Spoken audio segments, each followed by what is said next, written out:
Hi, this is Keller. And this is Michael. Along with Milad, and we're at the Fitzwilliam in Cambridge, United Kingdom, and we're looking at Rembrandt's acquitted piece, Self-Portrait with Saskia. Rembrandt is sporting a 16th century style beret and a fur coat, and Saskia is wearing a veil.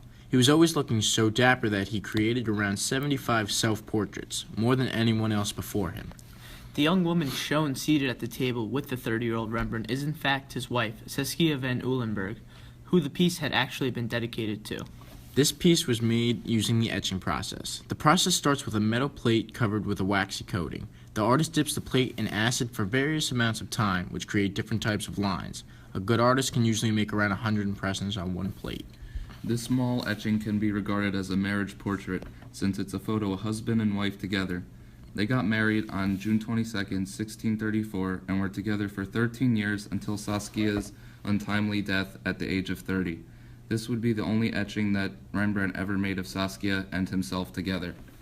Rembrandt is considered one of the greatest etchers of all time. He has also been regarded as the founding father of the etching process. Before he died, he had around 300 etchings to his name. The two figures are presented in half-length, seated around the table in front of a plain background. Rembrandt dominates the image, engaging the viewer with a serious expression. Saskia, rendered on a smaller scale and appearing rather self-absorbed, sits behind him, displaying a perfect example of a scale of hierarchy.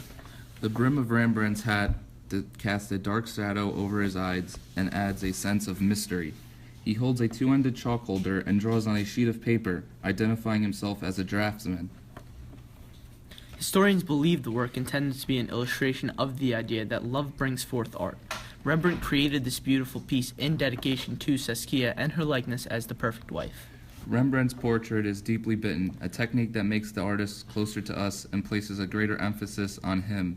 On the other hand, Saskia is lightly etched, with the effect that she's sitting further away and is less of an important role. Wait, what?